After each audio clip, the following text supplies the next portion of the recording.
The hallway floor was a blur of scuffed tiles and frantic footsteps. Layla kept her gaze fixed on the lockers, counting the rows to avoid looking up. Her knuckles were white, buried deep into the straps of her bag, as if holding onto them kept her from unraveling. Every time a voice echoed near her, she pressed her lips together and repeated the same phrase under her breath. "Just forget about him. Just keep walking." The air in the corridor felt heavy, thick with the scent of floor wax and the low roar of hundreds of students moving toward their first period. She tightened her grip until the webbing of the bag bit into her skin. She reached the threshold of her classroom, her pace slowing to a shuffle. Her chest tightened, a sharp, rhythmic thudding against her ribs. She paused, forcing herself to take a shallow, controlled breath. The door stood open, revealing the room beyond. She hesitated, her hand hovering over the frame, knowing that once she crossed that line, there was no turning back. She squeezed her eyes shut for a heartbeat, whispered the mantra one last time, and stepped into the room. The room was loud, a chaotic blend of slamming desks and overlapping conversations. Layla scanned the rows, her eyes darting between chairs until they locked onto the third row. Nick was there, leaning toward a girl, his head tilted in an easy, laughing gesture. Layla felt a sudden, sharp coldness in her stomach. She did not stop walking, but her path shifted immediately. She bypassed the empty seats in the middle and navigated toward the very last row, sliding into a corner desk shadowed by a tall bookshelf. She dropped her bag with a heavy thud, the sound swallowed by the room's noise. She pulled her notebook open, the paper stark and white. Her hand moved before she even realized it, pen digging into the page. She began to draw lines, frantic and jagged, slashing across the sheet without purpose. Each stroke was a distraction, a way to keep her vision pinned to the desk surface. She did not look up. She did not blink. She focused entirely on the friction of the ink against the grain of the paper, trying to drown out the sound of Nick's laughter with the repetitive scratching motion of her own hand. The final bell cut through the air, a sharp, jarring sound that ended her frantic scribbling. Layla moved with mechanical efficiency, sliding her notebook into her bag and shoving her pens into the side pocket. She stood, not waiting for the crowd to thin, and headed straight for the door. She kept her head down, eyes tracking the scuffs on the linoleum, intent on crossing the threshold and vanishing into the hallway. She reached the frame and pulled, but a heavy hand landed on the door, pulling it shut before she could pass. She stopped, her back stiffening. Nick stood right in front of her, blocking the exit. He did not move aside. He looked down at her, his expression tight, waiting for her to look up. She kept her gaze fixed on the floor. "Why are you ignoring me? Is something wrong?" He asked, his voice low but sharp enough to cut through the surrounding noise. She forced her voice to remain steady, though her throat felt tight. "I cannot be friends with you," she said, hoping he would object or show some kind of care. Nick held his position for a moment, then shrugged, his posture shifting into indifference. "All right, suit yourself." He stepped aside, leaving her standing alone in the doorway as he turned and walked away into the crowd. The walk home was usually a quiet period, but today the air felt heavy and stagnant. Layla walked fast, her bag pulling at her shoulder, her mind still cycling through the exchange at the classroom door. She turned the corner toward the narrow alleyway that cut through the residential blocks. The street was empty, Then, from the shadow of a brick wall, a figure stepped out, effectively barring the sidewalk. Layla stopped instantly, her heart hammering against her ribs. It was a student she recognized from her history class, someone who had never spoken to her before. He did not move aside. Instead, he leaned back against the wall, crossing his arms, his mouth curving into a sneer. He took a slow step toward her, forcing Layla to retreat until her heels hit the curb. He called out, his voice echoing too loudly in the quiet street. Hey, Muslim girl. Where is your protector now? He circled her, his eyes cold and mocking. He kept his distance just enough to be untouchable while closing off her escape route. Layla stood frozen, her hands gripping the straps of her bag until her knuckles turned white. She looked for an opening, but every time she shifted, he moved to mirror her, ensuring she remained trapped against the concrete edge of the street. The bully took another step, his shadow falling over her, his grin widening as he sensed her paralysis. Layla braced herself, staring at the ground, unable to find a way past him. Just as he opened his mouth to speak again, the air behind her shifted. A sudden, heavy force pushed past her shoulder, lunging directly at the bully.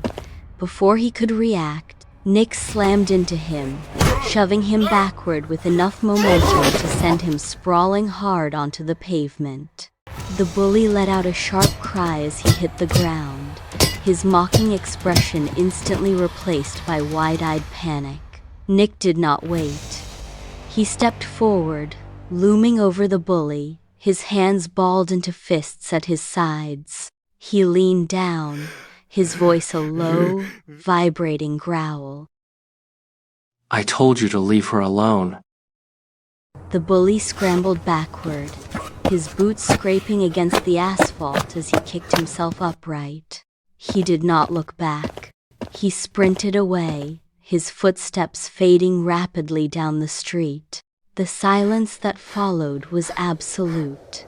Layla stood still, her breath coming in shallow, jagged hitches, her gaze shifting from the empty street to Nick, who remained standing between her and the direction the bully had fled.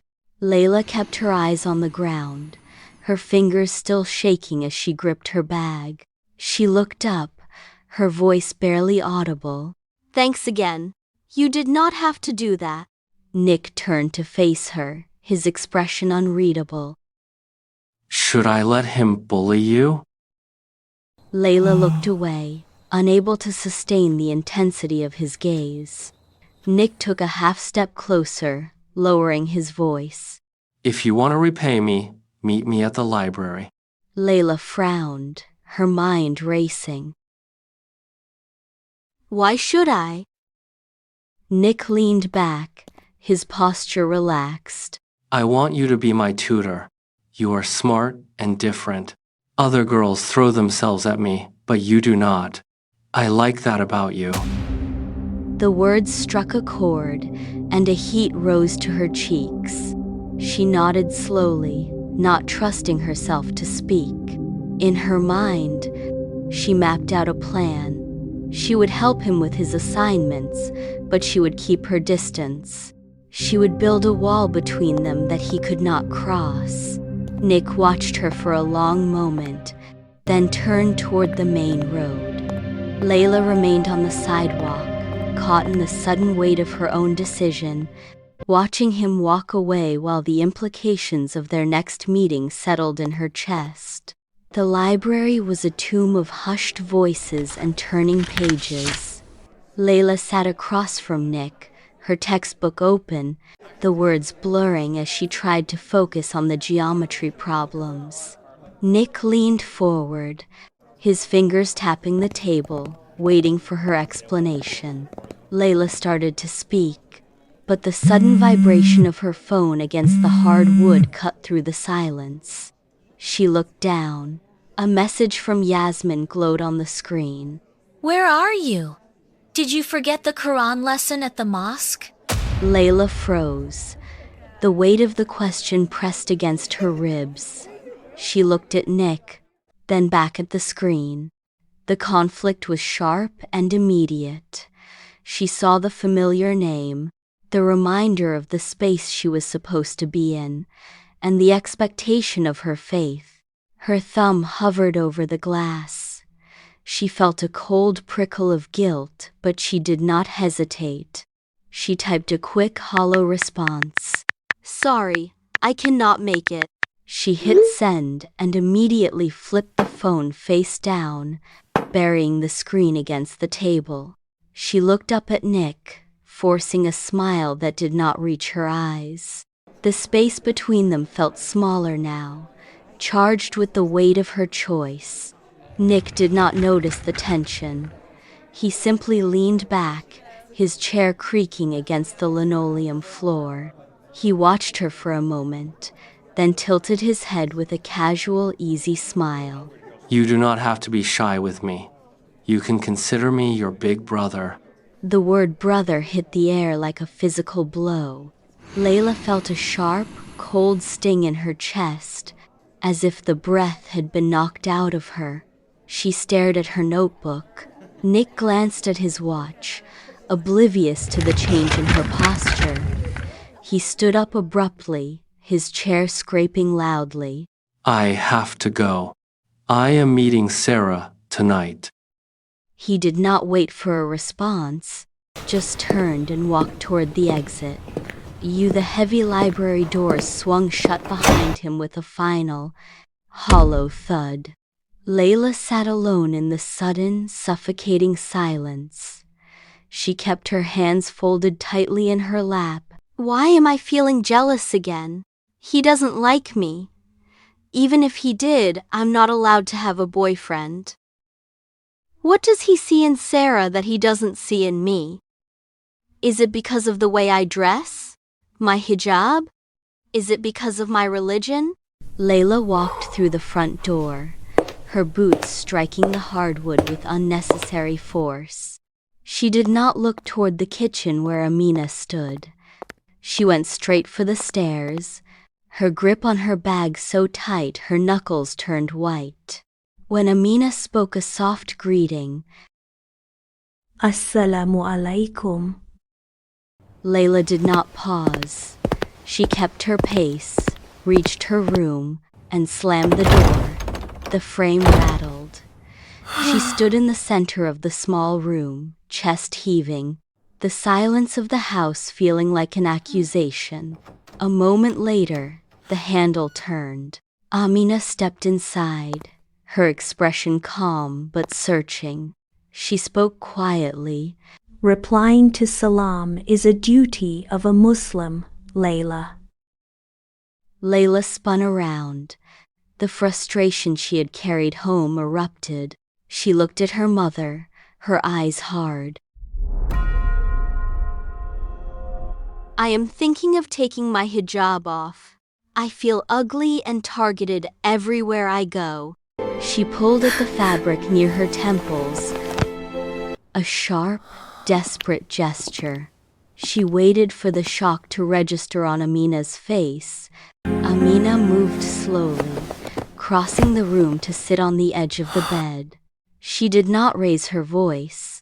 She reached out, her hand finding Layla's shoulder, steady and warm. You were so excited to start wearing it when you were a child. Do not let the pressure of this moment change who you are. Your faith is the most valuable thing you possess. If you take your hijab off, you might distance yourself further away from Islam. Hijab helps you to protect yourself from other sins. It's a reminder for you and others that you are a Muslim. It is your crown. She leaned forward, pressing a soft kiss to Layla's forehead, then stood and walked out, leaving the door slightly ajar. Layla stayed still. The room was quiet. She turned toward the vanity mirror. She looked at the fabric framing her face. She touched the material with trembling fingers. The reflection showed a girl split in two, one side longing for acceptance in a world that felt hostile, the other anchored to the beliefs she had held since she was small. She did not take it off. She did not move. She simply stared, the weight of the choice pressing down on her shoulders as the house settled into darkness.